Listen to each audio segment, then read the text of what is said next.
Hello बच्चों, चलिए प्रश्न को पढ़ते हैं। एमनियोसेंटेसिस तकनीक का उपयोग करते हैं। दिए गए प्रश्न के 4 विकल्प हैं। ए, भ्रूण में अमीनो अम्ल उपापचय के दुष्प्रभावों को ज्ञात करने के लिए। बी, भ्रूण में हृदय संबंधी बीमारियों का पता लगाने के लिए। सी, भ्रूण में किसी भी प्रकार की आनुवंशिक असामान्यताओं को जानने के लिए। डी, उपरोक्त सभी। दिए गए प्रश्न की मुख्य अवधारणा है मुख्य अवधारणा है एमनियोसेंटेसिस।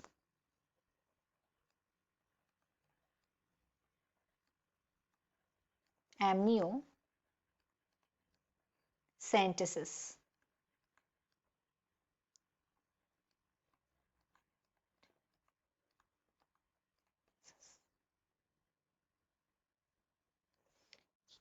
यहां पे ये भ्रूण है, ये भी यहां पे भ्रूण हुआ है। अब हम देखते हैं कि एमनियोसेंटेसिस का मतलब क्या होता है। इसे प्रसव से पूर्ण किया जाता है, प्रसव से पहले किया जाता है। प्रसव से पूर्व किए जाने वाला यह एक परीक्षण प्रक्रिया है। परीक्षण प्रक्रिया है और इस परीक्षण प्रक्रिया में आमतौर पर गर्भावस्था के ये परीक्षण प्रक्रिया कब की जाती है? ये परीक्षण प्रक्रिया की जाती है गर्भावस्था के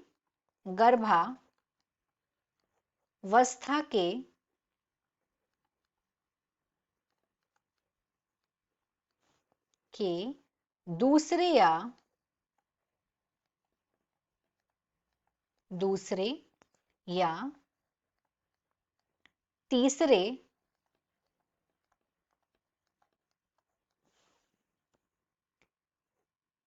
या तीसरे तिमाही के दौरान की जाती है।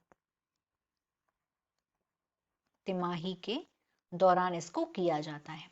अब इसको करने का मूल कारण क्या होता है, इसे क्यों किया जाता है? तो भ्रूण में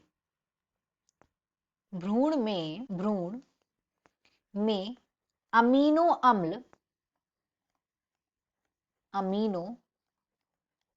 अम्ल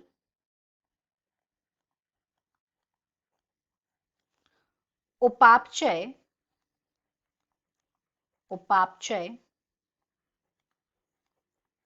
के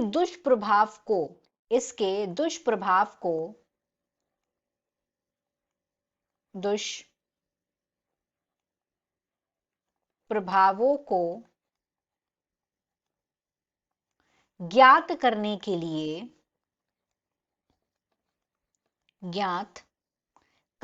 लिए भ्रूण में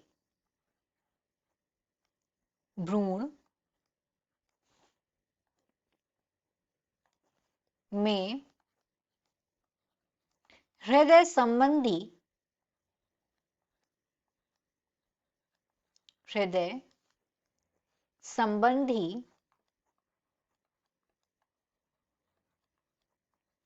बीमारियों का पता लगाने के लिए इसे किया जाता है। हृदय संबंधी बीमारियों का पता चलता है इससे। बीमारियों का पता लगाने और किसी भी प्रकार की आनुवंशिक असमानताओं को जानने के लिए भी, और किसी भी प्रकार की आनुवंशिक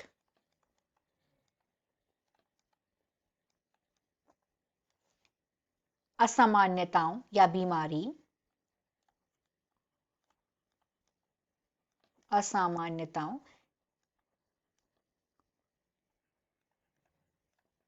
का भी इससे पता चलता है। अब ये पता कैसे चलता है? तो यह कुछ गुणसूत्र स्थितियां, जैसी कि हो सकता है डाउन सिंड्रोम या आनुवंशिक स्थितियों में क्रिस्टिक फाइब्रोसिस, ये चीजों का पता कर सकते हैं। एमनियोसेंटेसिस से। अब हम देखते हैं अपने चारों विकल्प। तो पहले में दिया गया है भ्रूण में अमीनो अम्ल उपापचय के दुष्प्रभाव को ज्ञात करने के लिए, हाँ ये वाली बात सही है। बी में बोला गया भ्रूण में हृदय संबंधी बीमारियों का पता लगाने के लिए, हाँ हृदय संबंधी बीमारियों का पता चलता है इससे। सी में भ्रूण में किसी भी प्रकार की अनुवांशिक असमानताओं को जानने के लिए, ये भी सही है। तो इसलिए हमारा डी यहाँ पे होगा उपरोक्त सभी। दिए गए प्रश्न का सही विकल्प है डी उपरोक्त सभी। आशा करते हैं आपको यह प्रश्न समझ आया होगा।